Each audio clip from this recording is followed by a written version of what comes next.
She had 5 million followers, but the one who mattered most was the one she never saw coming. The rain hammered against the corrugated iron roof of the precinct, a relentless rhythm mirroring the frantic pace inside. Detective Inspector Ava Thorne stared at the flickering screen. Grainy CCTV footage showed a flash of vibrant pink, Serafina Sarah Bellwether's signature color, vanishing into the alleyway behind the Siren's Call nightclub.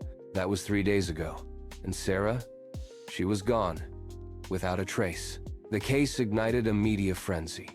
The influencer's polished online life of luxury vacations, designer clothes, and perfectly curated moments had captivated millions. But behind the filters, the police uncovered a different story. Her final Instagram posts weren't aspirational.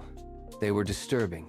A shadowed figure, a single red rose, a cracked porcelain doll's eye. Cryptic, unsettling. Anything from her apartment, Miller? Laptops wiped, phones missing. It's like she vanished on purpose. But the truth was darker. Lurking in the depths of her online world was a presence. A user known only as Nightingale. He wasn't just a fan. He was a predator. Every move Sarah made, every post, every location tag meticulously documented. Nightingale's obsession was insidious, a digital parasite feeding on her life. His comments started as admiration, then possession, then threats. And when the police traced his IP address, it led them to a dimly lit apartment. A shrine. Walls plastered with photos of Sarah. Her scarf, her necklace, her laughter, frozen in stolen images. And on his trembling hand, a silver ring shaped like a raven's wing. The same ring seen in a blurry photo just days before. But Nightingale wasn't the end of the story. He was only a piece. The investigation exposed something far more chilling: a secret network of digital stalkers. They exchanged tips, tracked targets, fueled each other's obsessions. Nightingale was their puppet, a proxy for a collective with a twisted purpose. And Sarah, she was their ultimate prize. The Raven ring was found near her abandoned phone. A final, deliberate message. Her body was never recovered, but the darkness she uncovered remains. A stark reminder of how admiration can curdle into obsession, and how the shadows of the digital world can swallow you whole. Because in the age of influence, the real danger isn't what you see, it's what's watching you.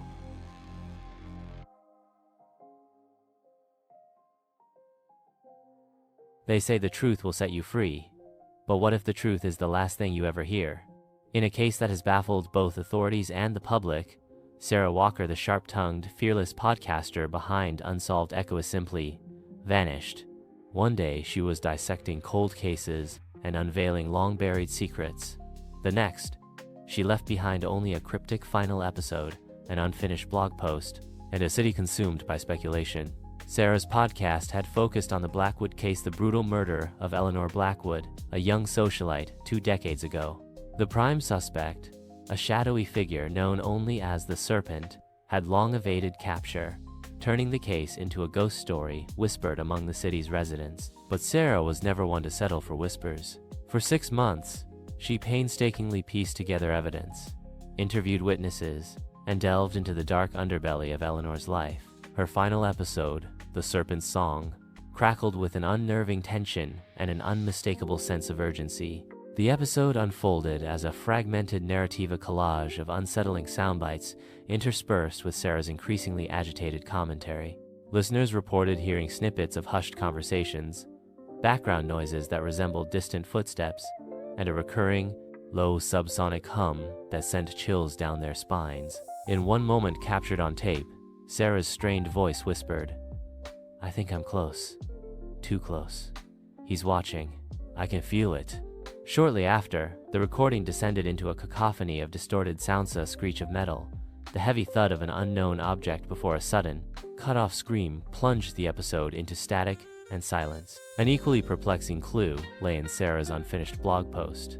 It detailed her pursuit of a series of seemingly random numbers scrawled in Eleanor Blackwood's diary, which she believed were coordinates. The final, unsaved entry read, "Old Willow Creek Cemetery, dusk, meeting him, Authorities initially treated Sarah's disappearance as a case of a runaway, a notion quickly dismissed by those who knew her as a meticulous professional and a creature of routine. Instead, a growing number of concerned citizens and dedicated followers began to investigate the mysterious circumstances surrounding her vanishing. Using online mapping tools, these investigators traced the coordinates to an area within Old Willow Creek Cemetery, a sprawling, overgrown expanse, notorious for its eerie silence and decaying monuments. As dusk fell over the cemetery, one team of investigators reported encountering long, skeletal shadows and an impressive silence that was occasionally broken by the sound of their own heartbeat. Then, a faint scratching noise emerged from beneath a crumbling mausoleum. Upon closer inspection, they discovered a worn, leather-bound journal hidden amid the rubble. This was Sarah's journal, its pages filled with meticulous research and a shocking final revelation. According to the journal, the Serpent was not the work of a single man, but a collective clandestine society with ties to occult rituals and the Blackwood family. Among the suspects was Mr. Arthur Crane, a seemingly respectable businessman with an impeccable public image. The final entry detailed Sarah's plan to confront Crane at the cemetery, a maneuver that could have been a trap set by her abductor or a desperate bid for justice. The journal ended abruptly with a chilling note. "He's listening. He knows I'm here." In a final twist, investigators later reported hearing the same low, subsonic hum that had haunted Sarah's podcast. Eyewitness accounts describe Arthur Crane, silhouetted against fading daylight with a sinister smile and a sophisticated audio device in hand, as if he had been listening all along. The hum grew into a deafening roar, and it became clear that Sarah Walker was not only missing, she had become another victim of the Serpent. Her final recordings, it now appears, were not merely a desperate cry for help, but a posthumous investigation that had unwittingly exposed its own orchestrator. Today, the case remains open, leaving behind a stark reminder. In our modern world, where truth and technology collide, the line between dedication to uncovering the past and becoming ensnared in it can be perilously thin.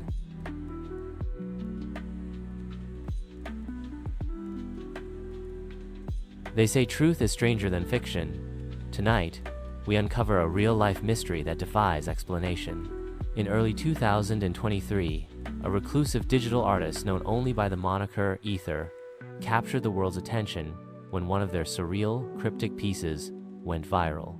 Known for their enigmatic style and private lifestyle, Aether had always preferred to let their art speak for itself.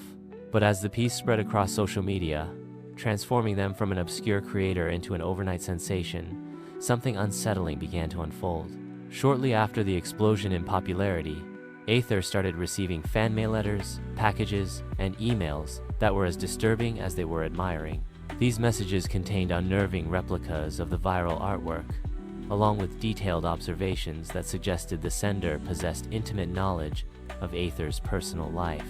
What initially appeared as obsessive fandom soon raised red flags among those who followed the artist's work closely. Longtime followers and avid supporter of Aether's art began to notice these discrepancies. The tone of the messages shifted over time, from enthusiastic admiration to a more invasive curiosity that bordered on menace.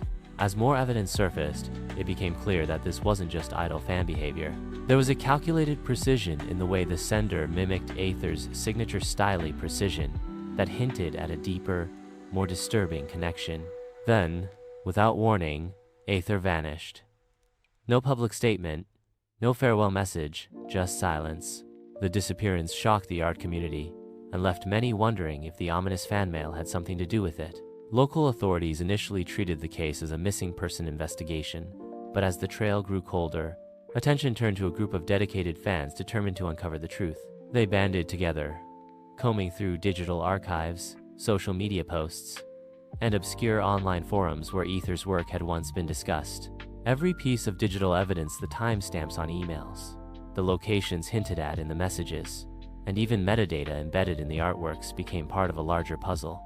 Interviews with those who had received similar fan mail revealed a disturbing pattern. A single, obsessive admirer whose fixation on Aether had escalated dangerously. Investigators eventually linked this admirer, known by the online handle Luminary, to several of the uncanny replicas sent to Aether. The messages were not random tributes. They were carefully constructed, almost forensic in their attention to detail. Documentation obtained by authorities showed that Luminary had been tracking Aether's public appearances, monitoring online activity, and even attending private art shows often unseen and unnoticed by others. As the investigation unfolded, it became apparent that the viral artwork wasn't merely a stroke of creative genius, it was also a catalyst that stirred a dark undercurrent of obsession. The chilling discovery was that Luminary wasn't simply a fan. They appeared to have blurred the lines between admiration and control, transforming their infatuation into something far more dangerous. The case remains open, and while Aether's whereabouts are still unknown, the evidence suggests a connection between the disturbing fan mail and the artist's disappearance. What started as a celebration of digital art has turned into an unsettling reminder of how rapidly fame can change the nature of fandom from admiration to an invasive obsession that can endanger lives. Today, as we piece together the facts, one thing is clear. In our digital age, the boundary between public adoration and private peril is perilously thin, and sometimes, the very art that captivates us can also become the silent witness to a mystery that continues to haunt those left behind. Like, subscribe, and comment.